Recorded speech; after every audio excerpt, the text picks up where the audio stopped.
Hello and welcome everyone to another chapter of Premier BPO's webinar series. Today's topic is scaling your business with outsourcing. And we have Dave Shapiro here with us, Premier BPO COO. Hello and welcome, Dave. It's amazing to have you. Really great to be back talking to you about this industry that we both love.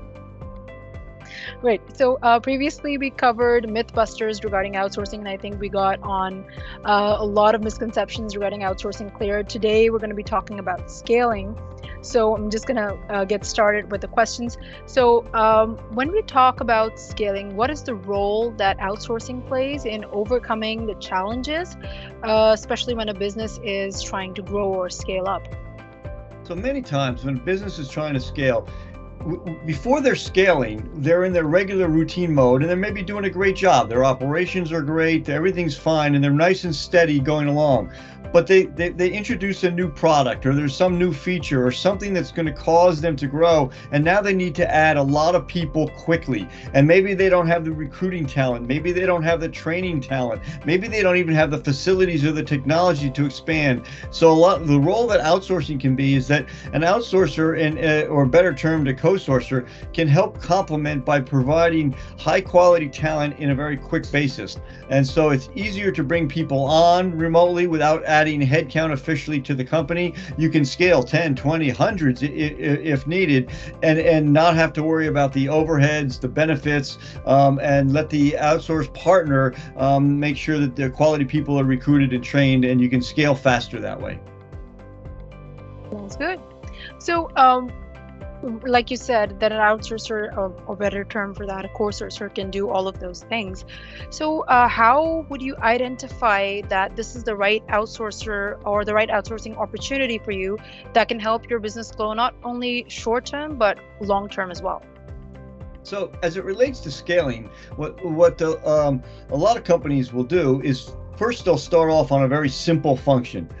So they take the simple function, and then the outsourcer proves that they can do that, and then you work your way up the complexity chain. And so functions can get more and more complex as they go. And if as the company is scaling, maybe they're going to keep some internal functions that are very, very complex, but give the routine and mundane and redundant ones to the outsourcer to start, and then work their way up. So you're going to identify functions that are replicable, trainable, repeatable, and then as the outsourced partner gets more and more engaged with the business, it gets more and more complex. All right, moving towards knowledge process outsourcing functions from just simple outsourcing. Absolutely, yes. All right. So how can you leverage outsourcing for seasonal programs? Because I know that traditionally some BPOs or some companies used to just use outsourcing for seasonal programs and purposes, but it's becoming increasingly popular. So do you think that it's only for the former, or like it's an evolving thing? It's not only for seasonal programs, but definitely seasonal programs are a perfect fit for outsourcing, where a company goes through 8-9 months of the year with a certain salary employee level, and then they need to spike up. And how do they get those people for a short term? There are so many examples of this. For example, at Christmas time, when a company needs to go from all the e-commerce from Black Friday through Christmas, you need a spike in business. In January, February, March, you have a spike with the tax season. In March and April, there's some companies that spike for seasonal lawn care. There's tax season.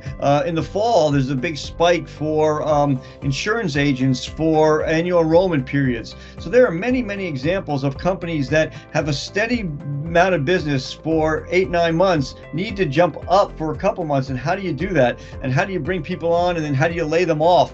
And so that's a perfect example of a fit for outsourcing, because why spike up for just a season, and what do you do with those people afterwards, which causes a big morale hit? So outsourcing really was born in the early days to help fill some of these seasonal spikes, and it's still very valid today.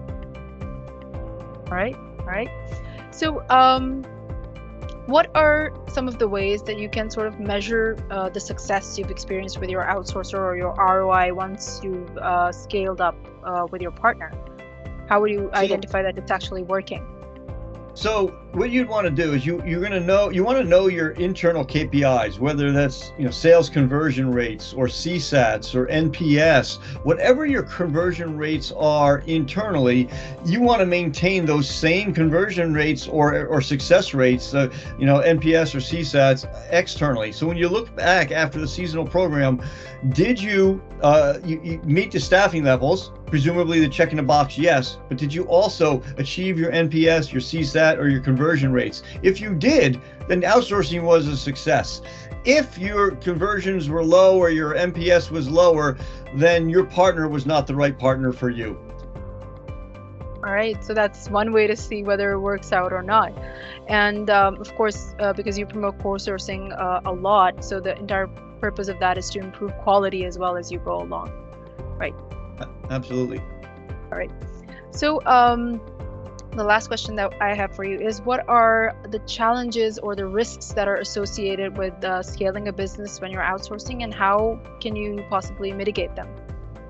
So, we don't want to say anything's perfect. There's always a risk in anything, but there's many ways to mitigate your risks when co-sourcing.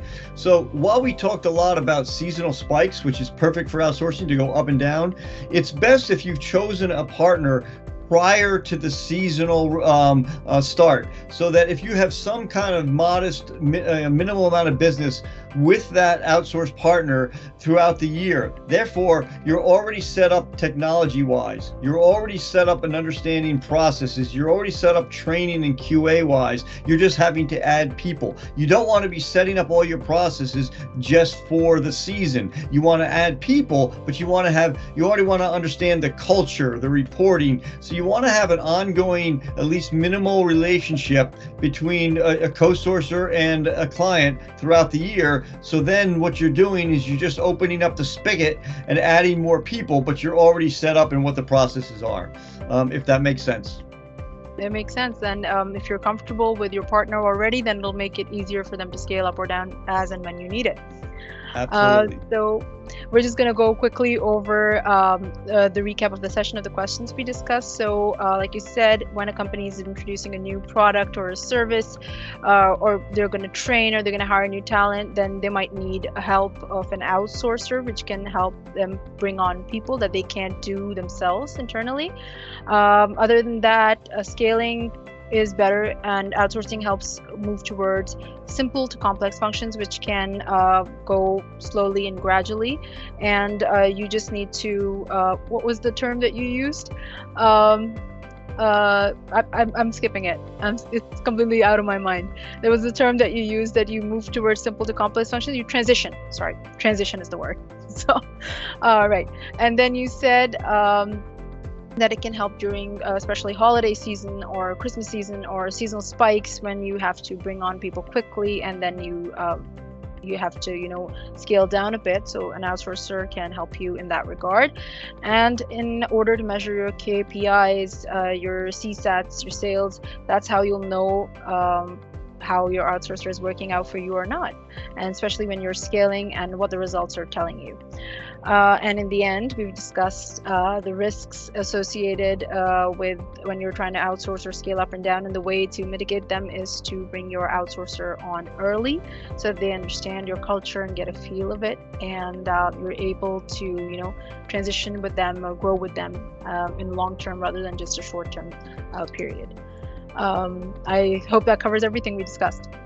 I think you've got it, Rita. If I might add one thing about the seasonal spikes. So a company has a spike, whether it's Christmas or the spring or the fall, they have different spikes.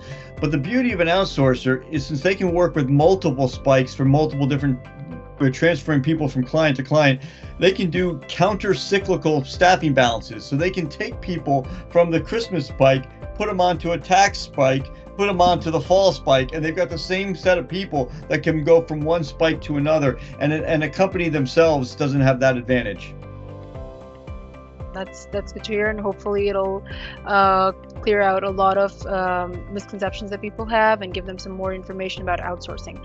So thank you for joining us, Dave. Thank you for this very informative session, and to everyone who's viewing, please like, share, and follow us on social channels, and stay tuned for our chapter 3 that will be coming very soon. Thank you. Thank you.